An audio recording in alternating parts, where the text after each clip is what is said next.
श्री सद्गुरु महाराज की जय। श्री सद्गुरु महाराज की जय। अखंड मंडलाकारं व्यापतं येन चराचरं तत्पदं दर्शितं येन तस्मै श्री गुरुवे नमः। गुरु बिनु ज्ञान न उपजे, गुरु बिनु मिले न भेव, गुरु बिनु संशय न मिटे। जय जय जय गुरुदेव। जय जय जय गुरुदेव। श्री सद्गुरु महाराज की जय। अव्यक्त रूप में परमाराध्य संत सद्गुरु महाराज के पावन कमल चरणों में बारंबार नमन। आदरणीय सत्संग प्रेमी गुरुजनों, भक्तिमती माताओं एवं धर्मशिला बहनों, यह संत मत का चौथे दिन का रात्रिकालीन का सत्संग है, जिसमें हम लोग अपनी अपनी उपस्थिति दर्ज कर रहे हैं। अभी विषय वस्तु के आधार पर हम लोग अच्छी अच्छी बातों को संत महात्माओं के मुखमंडल से श्रवण कर रहे थे कि जनी लिपटोरे प्यारे जग पर देसवा सुख कछु इहवा नाहि। ऐसा लगा कि यही पाठ हुआ होगा, यही विषय बना। सुनकर ऐसा ही अनुभव हुआ। तो गुरु महाराज की वाणी में आया कि हे संसार के लोगों, संसार में क्यों लिपटे हुए हो? यह संसार जो है अपना देश नहीं है, यह परदेश है। और हम लोग परदेश में आकर के बस गए, इसी को अपना देश समझ रहे हैं। यही हमारी अज्ञानता है। एक फकीर ने बड़ा अच्छा कहा, ऐ मुसाफिर, ऐ मुसाफिर, तू आया था यहाँ सैर करन को, सैर करना भूल कर निज घर बनाकर बस गया। याद कर अपने उस घर की, परदेश में आकर तू क्यों बस गया? हम परदेश में आके बस गए, अपने घर को भूल गए। वही गुरुदेव कहते हैं, शुद्धि करो प्यारे हो, होश में आओ। अरे अचेत में क्यों पड़े हुए हो? मतलब बेहोश क्यों पड़े हुए हो? सचेत हो जाओ, मतलब होश में आओ। इसी को संत कबीर साहब ने कहा, अरे दिल गाफिल गफलत मत कर, एक दिन जम तेरे आवेगा रे। सौदा करन को या जग आया, पूंजी लाया मूल गवाया। प्रेम नगर का अंत न पाया, ज्यों आया त्यों जावेगा रे। सुन मेरे साजन, सुन मेरे साजन, सुन मेरे मीता, या जीवन में क्या क्या कीता। सिर पाहन का बोझा लीता, आगे कौन छोड़ावेगा रे। परली पार तेरा मीता खरिया, उस पार में परमात्मा खड़े हैं हमसे मिलने के लिए, दोनों हाथ खोल के। लेकिन उससे मिलने का ध्यान न धरिया। लेकिन उससे मिलेंगे कैसे? उसका ध्यान लगाएंगे तब ना। यहाँ तो ध्यान लगाए पति पत्नी का, पत्नी पति का, बाल बच्चे का, घर का, परिवार का, नौकर चाकर, खेत खलियान, मकान दुकान। परली पार तेरा मीता खरिया, उसे मिलने का ध्यान न धरिया। अगर उसका ध्यान हम धरेंगे तो जरूर मिलेंगे, लेकिन वहां से तो ध्यान हटा दिए हैं। संसार और संसार के विषय वासनाओं में, संसार के पदार्थों में ध्यान लगा करके रखे हैं, तो उस प्रियतम परमात्मा से हम कैसे मिलेंगे? परली पार तेरा मीता खरिया, उस मिलने का ध्यान न धरिया। कहते टूटी नाव उसी पर जा बैठा। यह संसार का जो नौका यह टूटा हुआ है, टूटा हुआ है।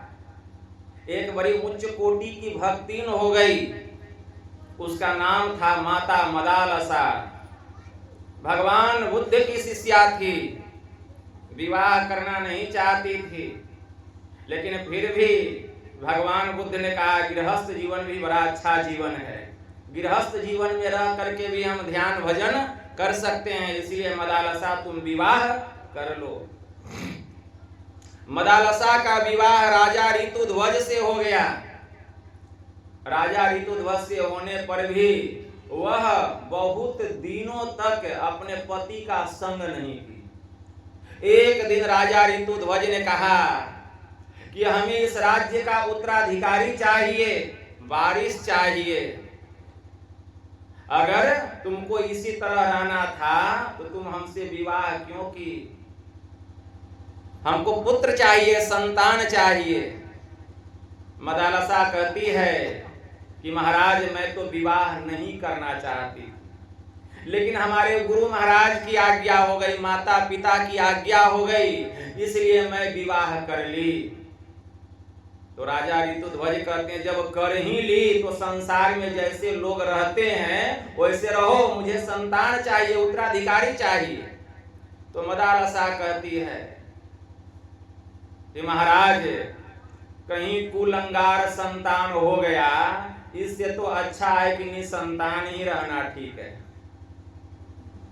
तो राजा ऋतुध्वज कहते हैं कुलंगार संतान कैसे हो जाएगा? तुम जैसी साध्वी स्त्री, तुम जैसी साध्वी स्त्री और मेरे जैसा धर्म प्रिय, न्याय प्रिय, प्रजा वत्सल, धर्मात्मा राजा, और हम दोनों के मिलन से जो संतान होगा वह धर्मात्मा ही होगा, पुण्यात्मा होगा, कुलंगार कैसे हो जाएगा?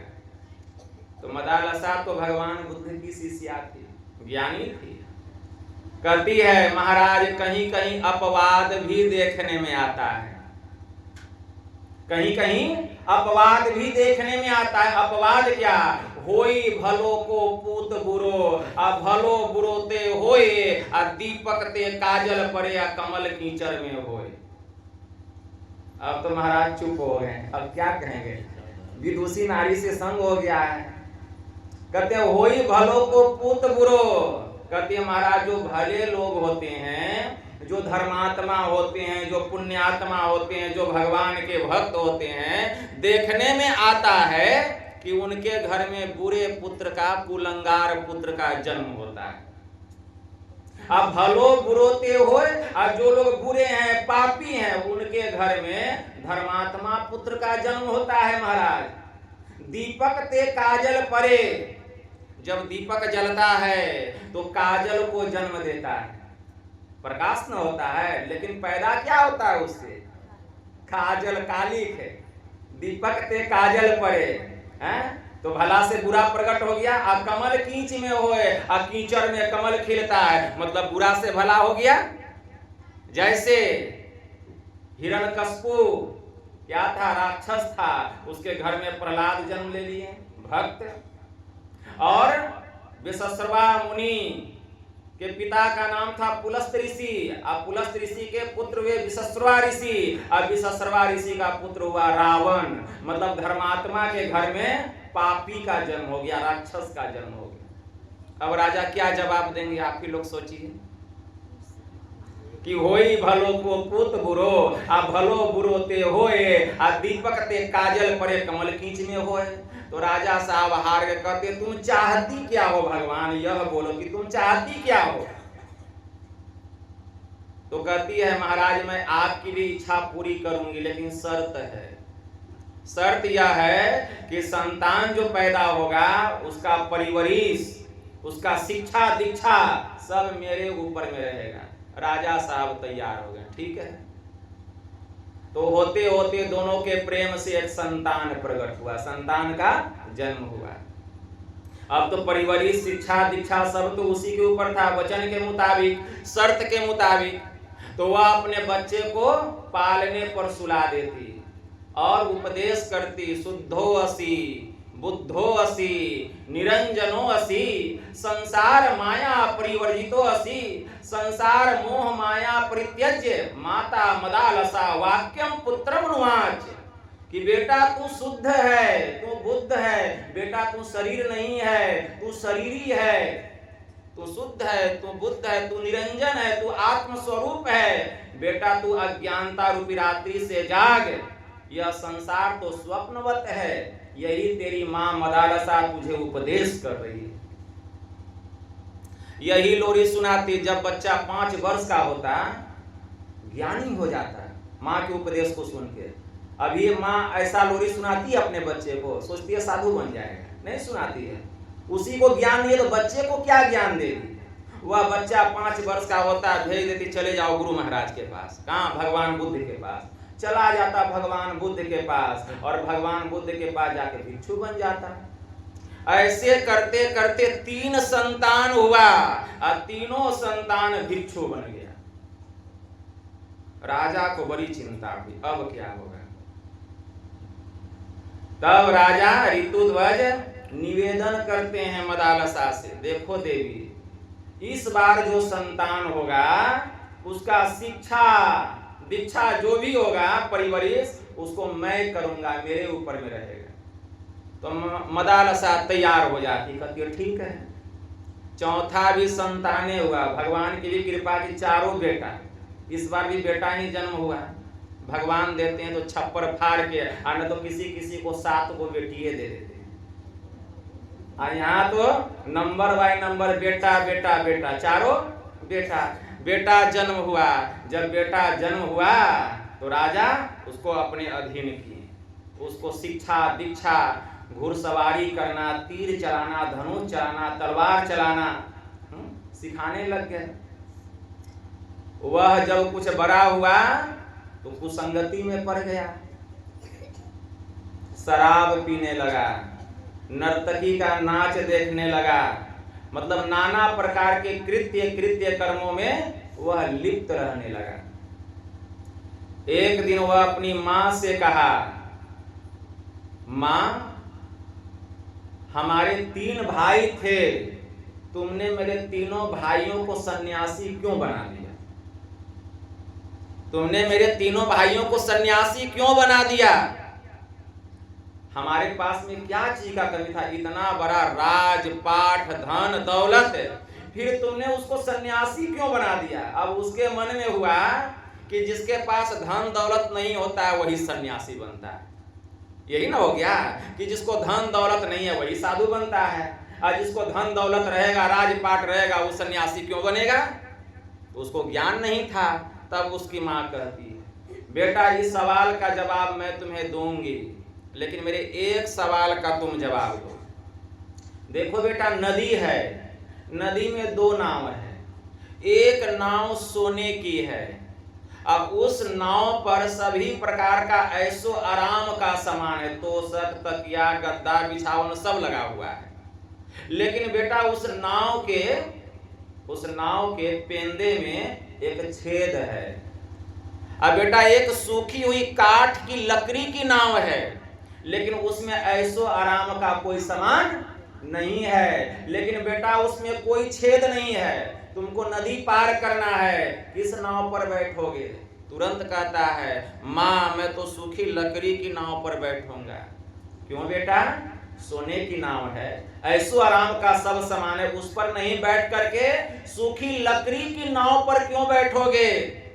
तो कहता है, माँ यह सोने की नाव है तो क्या हुआ, इसमें ऐसो आराम का सब सामान है तो क्या हुआ, इसके पेंदे में छेद है, नाव चलेगी, पानी घुसेगा, बीच नदी में मैं डूब जाऊंगा, तो यह सोने का नाव किस काम में आएगा? मैं ही नहीं रहूंगा।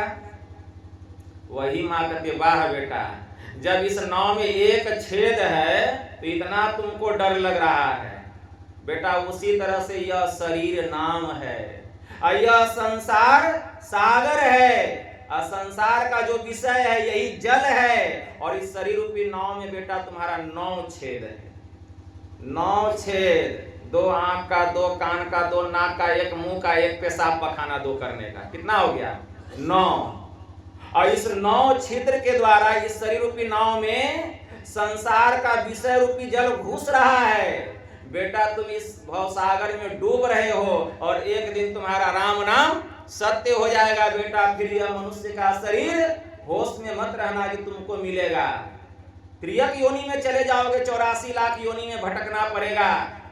लेकिन मैंने तुम्हारे तीनों भाइयों को ज्ञान की बात सिखाकर, ध्यान की बात सिखाकर भगवान बुद्ध के शरण में भेजा।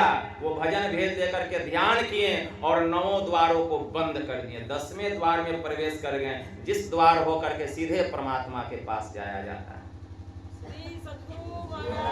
अब उसको भी ज्ञान हो गया, उसको भी ज्ञान हो गया। वो भी अपना पोशाक उतारा, एगो लंगोटी पहना, चल दिया भगवान बुद्ध के पास। अब राजा ऋतुध्वज सोचने लगे क्या हो गया, वो भी सन्यासी बन गया, ज्ञान हो गया। कहने का मतलब है, कहने का भाव क्या है, यह मनुष्य का शरीर मिला है। यह जो हम जिस संसार में हम आए हैं, यह अपना देश नहीं है, यह परदेश है। लेकिन इसी संसार को हम अपना देश समझ रहे हैं। वही गुरुदेव कहते हैं, शुद्धि करो प्यारे हो अपने देश के, जहां कलेश कछु नहीं। वहां कोई दुख नहीं है, कोई कष्ट नहीं है, कोई पीड़ा नहीं है। इसीलिए निज काया गर्भ में ऐन महल हो, वही 10वां द्वार। इस शरीर रूपी घर के भीतर में 10वां द्वार है, ऐना रूपी महल है। उस महल में घुसना पड़ेगा। उसका भेद कौन बताएंगे? तो कहते चलो चलो यही पथ है, हाकत दृष्टि रथ, अधनी सतगुरु बतलाही। उस द्वार का, उस ऐन महल का भेद संत सदगुरु बतलाएंगे। जो नहीं समझूं सतगुरु पद गऊं। अगर एक बार बात नहीं समझ में आई, यह ज्ञान बार बार संतों के शरण में जाकर के पूछना चाहिए, समझना चाहिए। जो नहीं समझूं सतगुरु पद गऊं। गुरु महाराज की वाणी में आया, प्रगट सतगुरु आही। ठीक है ना, गुरु महाराज प्रगट होकर के बतलाते हैं। कैसा ज्ञान है? गुरु महाराज की वाणी में आया कि यह संसार जो है अपना देश नहीं है, यह परदेश है। यही बात तो संत कबीर साहब कहते हैं, परली पार तेरा मीता खरिया, अब उस मिलने को ध्यान न धरिया। तो कहाँ? तो टूटी नाव, यही टूटी नाव। टूटा हुआ नहीं है, यह शरीर नाव है, और टूटा हुआ है तब न 9 दरवाजा है, टूटे हुआ न है। टूटी नाव 9 द्वार, तो टूटा है तब न 9 द्वार है। और इसमें विषय रूपी जल घुस रहा है। टूटी नाव का उसी पर जा बैठा, यह जीवात्मा जो है टूटी नाव पर बैठा हुआ है। यह शरीर टूटा हुआ नाव, और जीव जो है इस टूटी नाव पर बैठा हुआ है, और 9 द्वार के द्वारा विषय रूपी जल घुस रहा है। टूटी नाव उसी पर जा बैठा, अरे गाफिल गोता खावेगा। मतलब असावधान क्यों हो गया? सावधान हो जा, नहीं तो डूबेगा। अरे गाफिल गोता खावेगा रे। सुन मेरे साजन, संत कबीर साहब कहते हैं, ऐ मेरे प्यारे लोगों सुनो, सुन मेरे साजन, सुन मेरे मीता, मेरे प्यारे लोगों सुनो। या जीवन में क्या क्या कीता? यह जो जीवन मिला है, तो जीवन पाके तुमने क्या क्या कर लिया? इतना जीवन, किसी का 40 साल, किसी का 50 साल, किसी का 60 साल, किसी का 80 साल। तो क्या कर लिया 80 साल में? 5 गो मकान बनाए, 5 बेटा का शादी किए, 5 करोड़ बैंक बैलेंस किए हैं। या जीवन में क्या क्या कीता? संत कबीर साहब कहते हैं कि टूटी नाव उसी पर जा बैठा, गाफिल गोता खावेगा रे। और सुन मेरे साजन, सुन मेरे मीता, या जीवन में क्या क्या कीता? तो या जीवन पाके यही सब किए। संत कबीर साहब कहते हैं, या जीवन में क्या क्या कीता? सिर पाहन का बोझा लीता, आगे कौन छुड़ावेगा रे। जीव के ऊपर में यह जो शरीर है, यह बोझा है। यह शरीर क्या है? बोझा है जीवात्मा के ऊपर। शास्त्र में आया मंत्र, महोपनिषद में बड़ा अच्छा मंत्र आया है, भारो विवेकिनः शास्त्रम भारो ज्ञानम च रागिनः अशान्तस्य मनोभारो अभारो अनात्म विदो वपुः। अविवेकी के लिए शास्त्र भार है, रागी के लिए ज्ञान भार है, अशांत मनुष्य के लिए मन भार है, और जो आत्मज्ञानी नहीं है, यह शरीर ही बोझा है, भार है। तो सुन मेरे साजन, सुन मेरे मिता, या जीवन में क्या क्या कीता? सिर पाहन का बोझा लीता, आगे कौन छुड़ावेगा रे। कौन छुड़ावेगा? दास कबीर कहे समुझाए। संत कबीर समझाते हुए कहते हैं, दास कबीर कहे समुझाई, अंत काल तेरो कौन सहाय। जब अंत समय आएगा तो कौन बचाएगा? जमदूत आएगा, मुगदर लेके आएगा, 2 गो जमदूत है। दास कबीर कहे समुझाई, अंत काल तेरो कौन सहाय। चला अकेला, कहेगा निकल अभी शरीर से, कोई बचाने नहीं, निकल जल्दी। नहीं निकलोगे 2 मुगदर मारेगा, छटपट छटपट करोगे, अब पकड़ के निकालेगा। जिधर मन जिधर से ज्यादा निकलता था, जिसका रूप में मन ज्यादा फंसा रहता था, तो मुगदर मार के जमदूत आंख से प्राण को निकालेगा। देखते हैं कोई कोई आदमी मर जाता है, उसका आंख निकल जाता है, मतलब वह जीव आंख से निकला है। क्यों? उसको रूप में ज्यादा आसक्ति था। कोई कोई मरता है तो कान से देखिएगा गुज्जू उज्जू सब निकल जाता है पानी।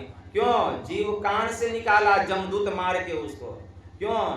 खूब राग रागिनी में अपने मन को लगा करके रखा था।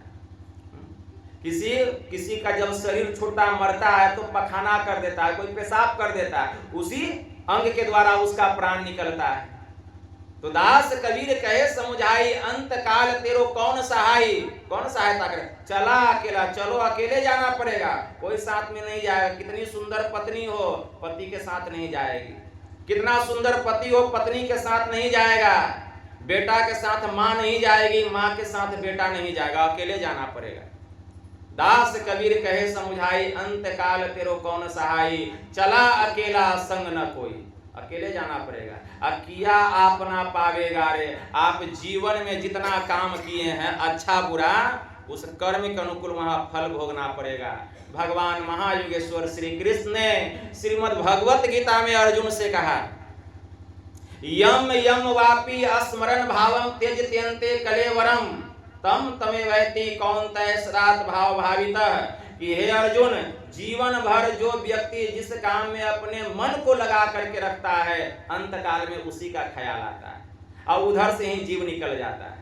जीवन भर जो व्यक्ति जिस काम में अपने मन को लगा के रखता है, अंत काल में उसी का ख्याल आता है। जीवन भर अपने मन को धन में लगा के रखेंगे, 10 करोड़ रुपया जमा किया, अब प्राण छूट रहा है, मन तो चला गया धन में, ठीक है ना। अब उस धन का भोग करने तो आना पड़ेगा। मनुष्य का तो शरीर नहीं मिलेगा, लेकिन नाग बन करके जन्म लेंगे, सांप बन के धन का रक्षा करेंगे कि मेरा धन कोई छुए नहीं, ठीक है। सांप बनेंगे, ठीक है ना। कुत्ता बन करके जन्म लेंगे, घर की रखवाली करेंगे, बहुत सुंदर भवन बनाए, कोई चोर डाकू नहीं घुसे, कुत्ता बन करके जन्म लेंगे। और हमारे घर का जो बेटा पुत्र हुए हमको पालतू बनाएगा। हमको तो लगेगा कि हम तो कुत्ता पाले हैं, उसको पता नहीं कि हम अपना बाप को पाल रहे हैं। बापे कुत्ता बन गया ना, वही रखवाली कर रहा है।